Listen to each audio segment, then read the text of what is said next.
You ever wake up to the sound of jackhammers tearing through your peace, only to find a pool being built on your land and a woman in heels yelling at workers like she owns the planet? That was my Tuesday. And the best part? When I confronted her, she actually sipped her mimosa and said, "You should thank me for increasing your property value." Right then and there, I didn't yell. I didn't argue. I just turned around, walked back inside, opened my old wildlife permit drawer, and smiled. Karen had just declared war on the wrong man, and she didn't even know I had access to live alligators. It started just like any other early morning on my little stretch of heaven, tucked right on the edge of our neighborhood. I'd bought this 5-acre slice before the HOA ever existed, back when the land was cheap and the silence was golden. My property was clearly fenced, clearly deeded, and very clearly not part of the HOA's meticulously trimmed community of gray houses and identical flowerbed. I liked it that way. Peaceful, quiet, simple. Until Karen showed up.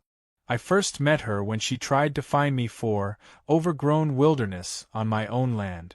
She handed me a warning and told me to mow my back pasture, which happened to be a wildlife recovery zone I'd carefully cultivated. I explained politely that I wasn't part of the HOA. She rolled her eyes and said, "Well, you're close enough to influence community morale." That was the first red flag. The second one came when she showed up a few weeks later with a measuring tape and started walking along my fence line like she was staking a claim. I made it clear, legally and verbally, that she had no authority here. She muttered something about future expansion and disappeared. Fast forward to Tuesday. I was sipping my first cup of coffee when I heard heavy machinery in the distance. Thought it might be a neighbor doing some landscaping, until the sound got louder and closer. By the time I got outside, a construction crew had already ripped out part of my back fence. A trench was being dug, forms were laid for concrete, and several guys were pouring what looked like a foundation for a pool. I approached the foreman, a sunburned man who looked like he'd rather be anywhere else. "What the hell is going on here?" I asked. "Pool installation," he said. "Per HOA specs." Karen approved it. Said this area was cleared for community use. I blinked. "This is my land." He looked genuinely confused. "She gave us permits. Even had the property lines marked." That's when she showed up. Hair perfectly curled, oversized sunglasses on her face, clipboard in hand, and that ever-present smirk. "Karen." She waved like we were old friends. "Oh good, you're here. I wanted to surprise everyone with a luxury pool for HOA event. Isn't it beautiful?"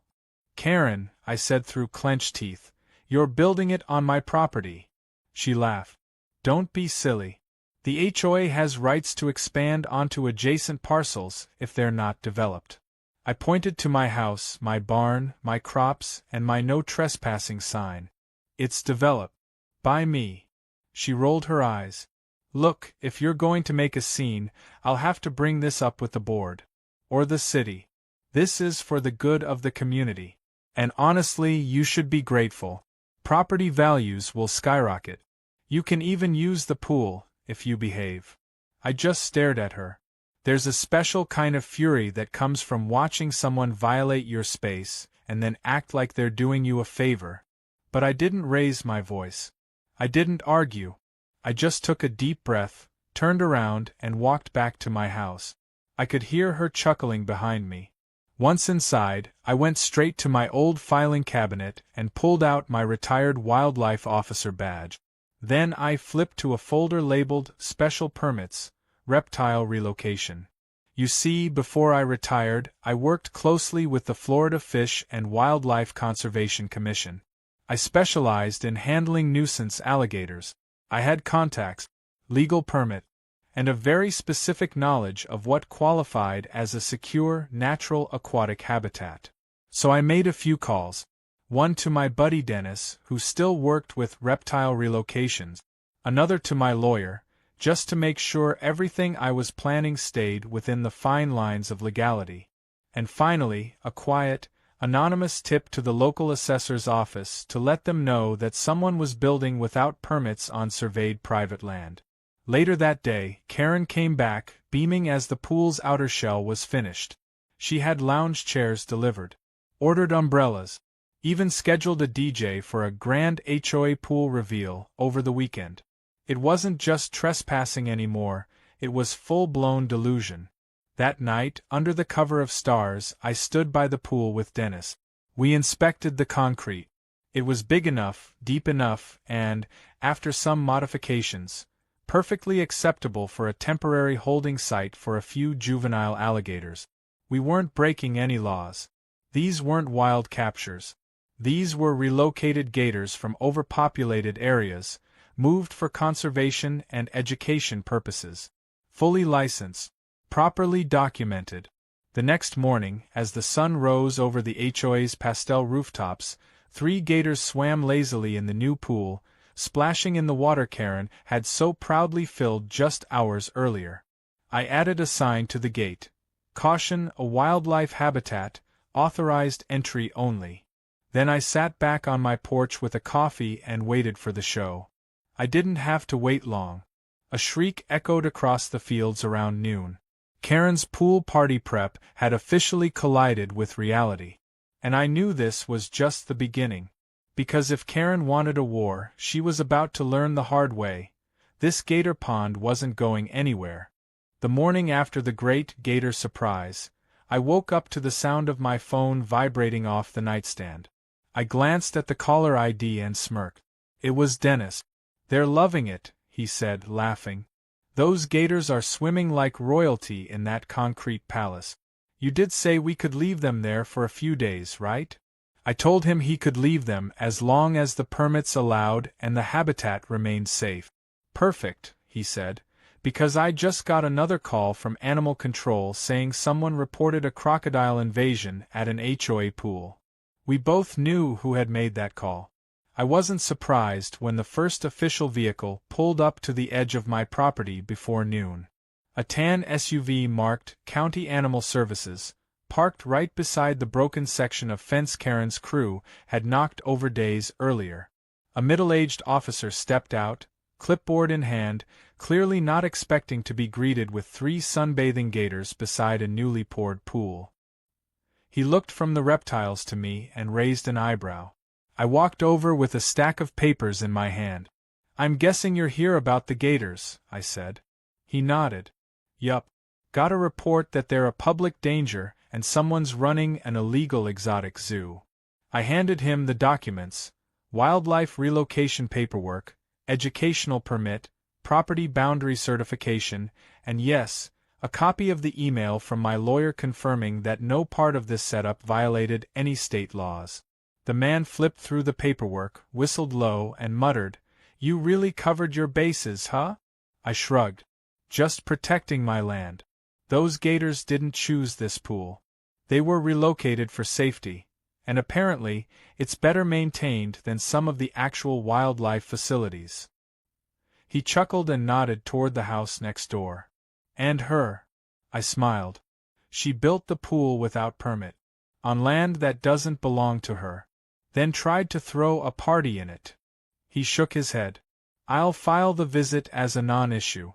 You're good here." Then he climbed back into his SUV and drove off. Just as he disappeared down the road, I noticed Karen storming toward me from the opposite direction, flanked by 2 of her HOA board members, one of whom looked like he regretted ever accepting the position. Karen's face was flushed red, her lips pressed tight. She didn't even pretend to be civil this time. "You're going to remove those monsters right now," she snapped. "This is a family-friendly neighborhood, not a reptile breeding ground," I replied calmly. "You mean the pool you built illegally on my land? The one your HOA voted on without jurisdiction? That pool," she scoffed. "This is a health hazard, a liability, I held up a hand and handed her the same stack of papers I gave the Animal Services officer. "All legal. All certified. You built on my property. I'm simply making use of it." One of her board members tried to whisper something to her, but she waved him off. "This isn't over," she hissed. I figured it wouldn't be. Which is why I made my next stop the county assessor's office. I brought in old plat maps, deed paperwork, drone footage of the construction, and photos showing the property line before and after the pool. The woman behind the counter looked over the documents and frowned. She built an HOA pool over your property line? I nodded. Without a permit, without approval, and without even asking. She made a low, disbelieving sound and asked for a copy of everything. We'll send out an inspector and notify the zoning department, she said.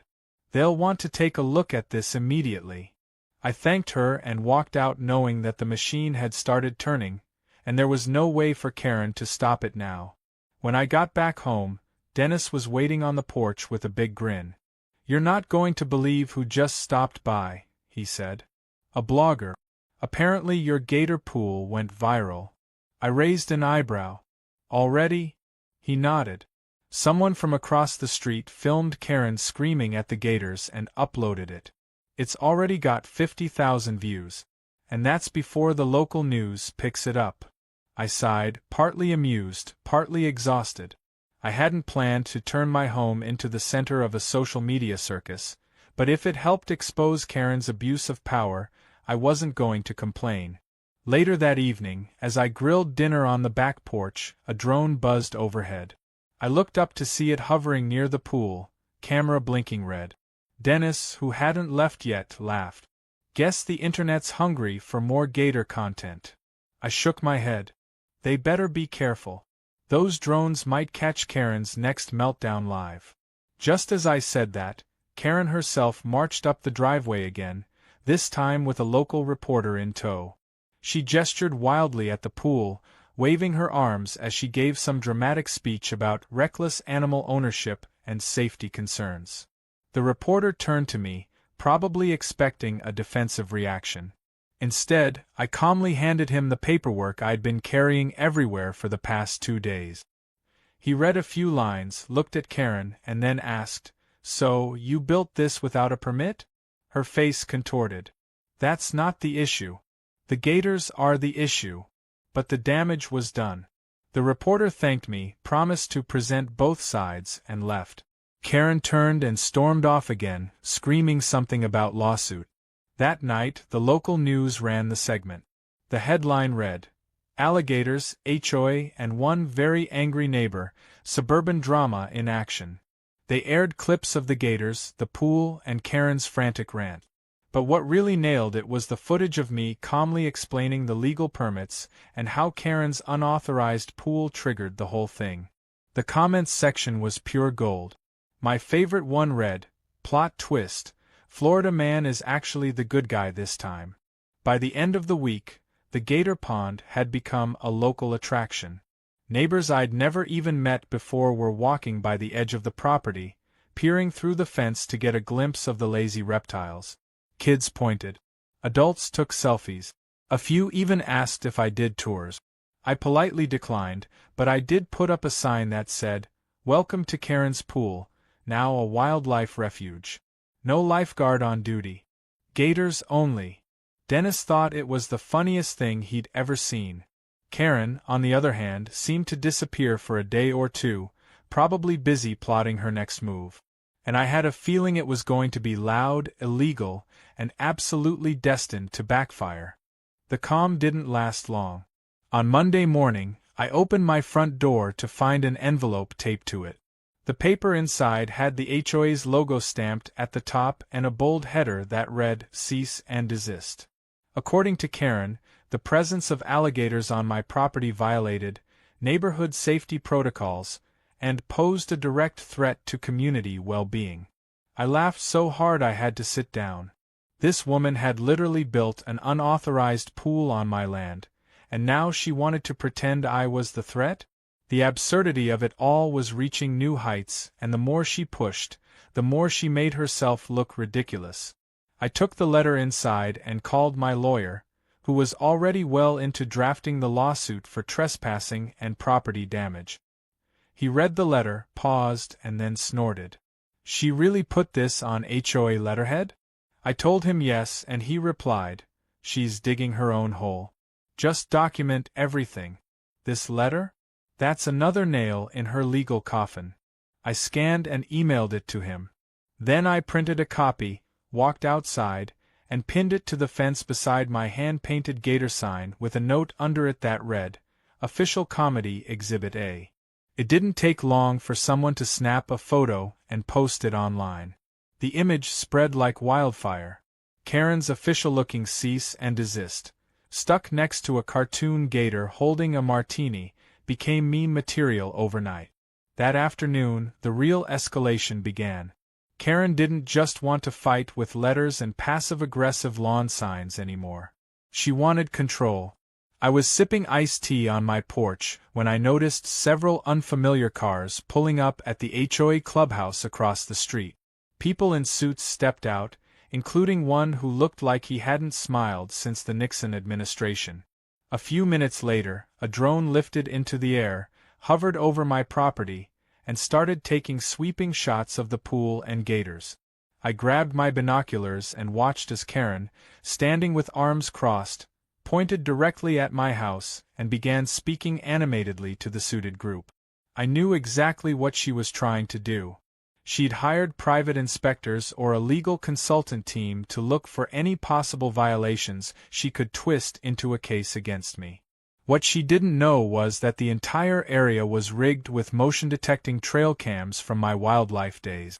Every time one of her people stepped 1 inch over the property line, I had it on video, time-stamped, geotagged, and perfectly clear. I wasn't just playing defense anymore. I was gathering every piece of evidence needed to gut whatever case she thought she had.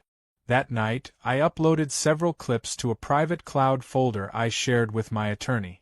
One showed a man in a suit trying to visually inspect the pool by walking 6 feet into my yard. Another showed Karen giving orders to her board members while they scribbled notes, one of them visibly frustrated. The most damning clip, though, was Karen bragging into a phone, saying, "He's a joke. The moment we file public nuisance, the county will shut his swamp zoo down. We'll win by default." That audio alone was enough to turn her entire strategy inside out. The next morning, as predicted, I received a visit from a zoning inspector. Unlike Karen's consultants, this guy was the real deal, county badge, official vehicle, and a no-nonsense demeanor. He walked up to my gate and asked if I had a moment. I led him to the pool, offered him a bottle of cold water, and handed him every permit, land survey, deed copy, and wildlife authorization document I had prepared. He reviewed everything carefully. Then he walked the perimeter, checked the fencing, observed the gators, and took note.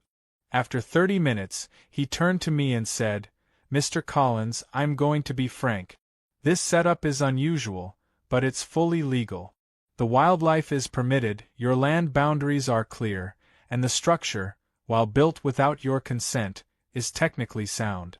I'll be filing a report that the pool's construction violated zoning ordinances due to being built across parcels without permission, but that's on her, not you." I thanked him and asked if he needed anything else. He shook his head and added, "Frankly, she's making a lot of noise for someone on the losing end of this." Word spread quickly that the county's inspection had gone in my favor. HOA board members started getting cold feet. One even approached me outside the hardware store and whispered, "She never told us it wasn't on HOA land. We were told it was a donated easement." I told him the truth. There was no easement, no donation, just Karen's fantasy empire built on arrogance and concrete. He looked pale and left without buying anything. Karen, however, wasn't done. A few days later, a health department vehicle arrived. Apparently, she'd filed an anonymous complaint that my property was harboring unsanitary reptiles and posing a risk to drinking water. The inspector, a younger woman named Lynn, was professional and polite. I showed her the filtration barriers, the feeding schedule, and the biosafe fencing installed around the pool. I explained that the gators were not fed live prey, were under observation, and were regularly inspected by Dennis, who held a valid wildlife health certificate. She checked everything and left with a thumbs up. Later that day, I saw her interviewing Karen outside the HOA office. Her expression said it all: confused, mildly annoyed, and entirely unconvinced. Then came the best part. The HOA was scheduled to hold a community meeting about ongoing property disputes and liability concerns. Karen made flyers, rented out the community hall, and even hired a videographer. But she forgot one crucial thing. Legally, she couldn't bar me from attending. And attend I did. I walked in carrying a folder thicker than a phone book, sat in the front row, and waited. When Karen started her presentation, complete with dramatic language about hostile reptile installations and community sabotage, I raised my hand. "I'd like to offer clarification," I said. Then I stood and calmly laid out every fact: the illegal pool construction, the forged easement, the trespassing, the letters, the video evidence, the county's inspection result, the health department's clearance, and finally the ongoing lawsuit. The room was silent. One board member stood up and said, "Wait, she used HOA funds for this?" Another whispered, "Didn't we vote against this 3 months ago?" And just like that, her support started crumbling. Karen tried to scream over me. "He's manipulating the facts. This is about community safety." But no one was listening anymore. I didn't need to say another word. I'd brought the truth, and she'd brought theater. The meeting ended with murmurs of special elections and financial audit. Karen stormed out with her videographer trailing behind, yelling for him to cut the footage before the traitors twisted the narrative. As I walked back home, I passed the pool, now quiet and rippling under the evening sky. The gators floated peacefully, unaware of the chaos their presence had caused. I smiled. Karen had come to conquer, but instead, she handed me the perfect opportunity to expose everything. And judging by the way her kingdom was cracking, the best was still yet to come.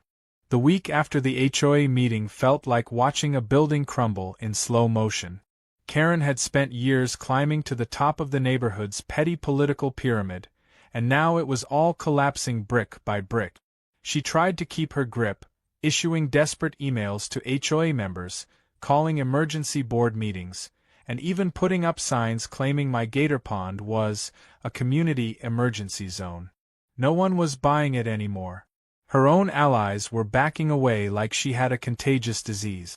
The board started dodging her calls.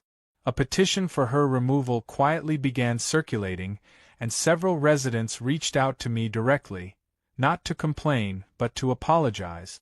One afternoon I found a note taped to my mailbox. It read, "We didn't know. We're so sorry. Please don't blame the whole neighborhood for one person." There was a homemade pie left with it. Another day, an older gentleman named Tom from 3 houses down stopped his golf cart at the end of my driveway and said, "She fooled a lot of us. We thought you were just being difficult. Turns out you were protecting what's right." It wasn't exactly an apology parade, but it was enough to show that the tide had turned. Karen, on the other hand, wasn't going down quietly. The very next day, she filed an emergency motion at the county courthouse attempting to get a temporary restraining order against me and a removal order for the Gators.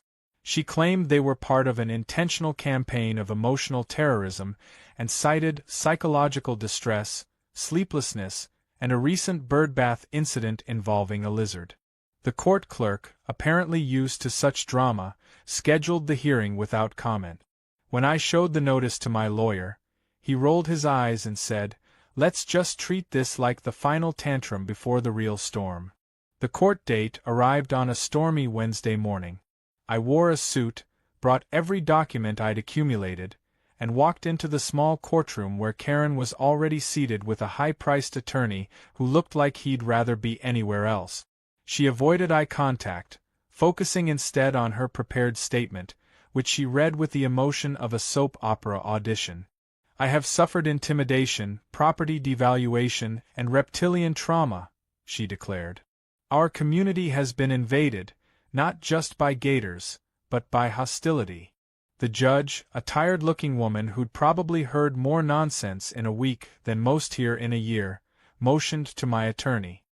He stood, passed her a thick folder of permits, land deeds, inspection reports, HOA financial misuse records, and photos of Karen personally directing the illegal construction. He then added a USB drive. These files include video footage of the defendant trespassing, the pool being built without permission, and the plaintiff stating she intended to use this property for HOA events without compensation or consent. The judge raised an eyebrow and plugged in the drive. The courtroom watched a clip of Karen yelling at workers to make it bigger, while standing next to a survey stake clearly marked with my name. By the time the footage ended, even her attorney looked embarrassed. Karen tried to speak, but the judge held up her hand. "I've heard enough. This is not only frivolous, but it borders on harassment. The defendant's permits are in order. His animals are legally housed. Your organization illegally constructed a recreational facility on private land. I'm denying your request and strongly advising you to seek legal counsel for your upcoming civil trial." Karen stood frozen for a moment before storming out of the room, muttering threats to sue everyone in sight. That afternoon, the story hit the local news again. This time the headline read, "Judge denies HOA Karen's emergency motion, calls pool construction illegal." The footage was almost comical, Karen being swarmed by reporters while trying to shove a camera away. Someone spliced it with the viral video of her yelling at the Gators from earlier, and the result became internet gold. Comments poured in from everywhere. People donated to a crowdfunding page. Someone had started to build a proper Gator sanctuary on HOA land. I didn't endorse it, but the gesture was hilarious. Meanwhile, the HOA board had called for an official emergency election to determine Karen's position. When the ballots came in, it wasn't even close. She was voted out by a margin of nearly 90%. Her response was to send out a group email titled, "You'll regret this," that included half-baked conspiracy theories about my supposed plan to turn the neighborhood into a reptile breeding farm. She even accused me of having ties to underground Gator wrestling circles, which was honestly more flattering than insulting. Her final act of desperation came one evening when she tried to sneak onto the property with bolt cutters. I was watching through my trail cams when I saw her silhouette crouched near the fence. By the time I stepped outside, she had already clipped one section and was crawling through like a raccoon in a business suit. I calmly turned on the spotlight, and her eyes went wide. "You're trespassing," I said. "Again." She stood up, sputtering something about taking back community assets, and I simply raised my phone. "Smile, Karen. You're already live streaming." That's when she bolted. I didn't chase her. I just made sure to email the footage to my lawyer. That incident was the final push. The HOA's new board held a special vote and officially banned Karen from holding any leadership position or organizing events for the foreseeable future. A few residents told me she'd put her house up for sale and was seen talking to a real estate agent while crying in her car. Her dream empire of lawn inspections and power trips had collapsed completely. By the end of the week, peace had returned. The Gators still swam in the pool, though now it was surrounded by new fencing and proper signage. I even added a little solar-powered waterfall to make it feel more natural. Dennis stopped by with a bag of frozen fish and said, "You know, this place is more peaceful than some wildlife centers I've seen." I nodded, watching one of the Gators blink slowly in the sun. "It's funny," I said. "She thought she could scare me with bureaucracy. Turns out, bureaucracy just needed a better lawyer." Everything Karen had done, every forged vote, every threat, every ounce of smug arrogance, had turned into the rope she used to hang her own reputation. All I'd done was stay calm, stay legal, and let the truth do the biting. And as I stood there, sipping my coffee beside a pool full of Gators that were now local celebrities, I realized the best revenge wasn't loud or violent. It was quiet, patient, and permanent. Just like the residents of my new Gator pond. A few weeks after Karen's meltdown at the fence, the neighborhood slipped back into something resembling normalcy. Well, if you call living next to a legally licensed Gator pond normal. The HOA had gone radio silent for a while as the new board worked to clean up the mess left behind. They sent out a public apology letter to every resident, including me. It was worded carefully, obviously vetted by a lawyer, but the message was clear. They were distancing themselves from Karen's reign of terror and trying to restore some kind of credibility. I appreciated the gesture, even if the words felt hollow. What mattered more was the sudden silence. No more random visits, no more surveillance drones, no more letters shoved into my mailbox demanding I trim my shrubs or paint my barn. It was like someone had flipped a switch and shut the madness off. Karen, meanwhile, had officially put her house on the market. The for sale sign went up 2 days after the HOA vote, and the listing quietly vanished from neighborhood forums where she used to post daily updates about lawn height compliance and acceptable curtain colors. Rumor had it she was moving out of state, though some said she was just moving 2 towns over. Wherever she was going, I doubted she'd find another neighborhood willing to hand her the power she once held here. She had become infamous, and not in the way she'd hoped. Her story had taken on a life of its own. People shared it like urban folklore. HOA forums across the state reposted the videos and pictures. There were even parody accounts that mimicked her signature email style, full of capital letters and dramatic overuse of exclamation points. As for me, I went back to my peaceful routines. I worked in my garden, maintained my land, and kept the Gators happy and healthy. Dennis stopped by regularly to do checkups and refill their food supplies. He brought over a group of wildlife interns one day for training, and I stood back watching them take notes like they were studying royalty. One of the interns leaned in to snap a picture, and the smallest gator raised its head and hissed, just loud enough to make her stumble back into the grass. She laughed nervously, and Dennis said, "That one's got a sense of humor. Probably learned it from Cole." I shrugged. We all had to adapt to survive. Then one morning, something unexpected happened. A group of kids from the local middle school showed up with their teacher and a permission slip. Apparently, their science curriculum included studying protected species, and someone on the school board had reached out to the new HOA president who, in turn, asked if I'd be willing to let the students observe from outside the fence.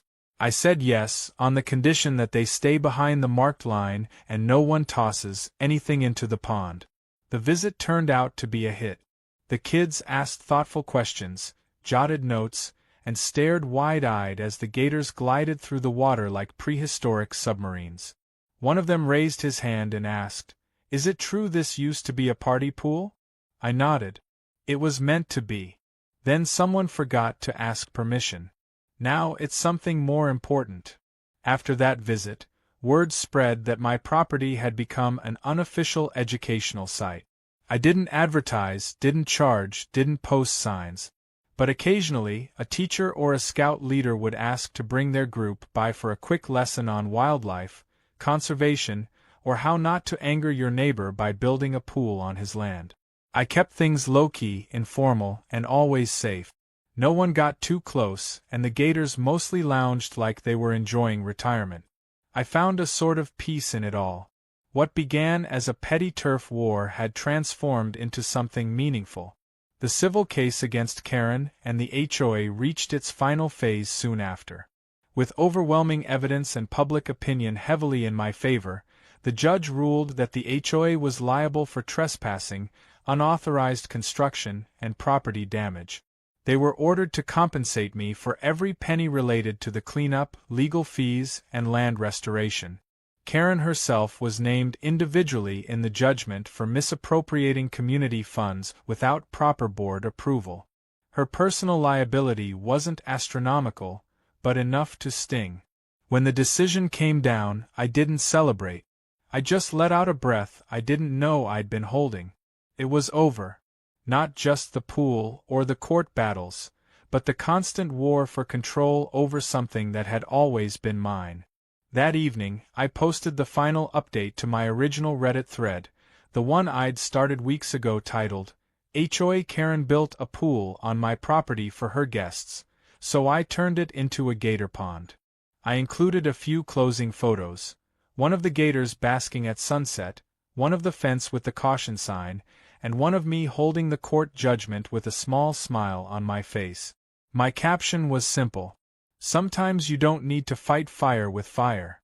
Just add water, and a few well-placed reptiles. The post blew up again.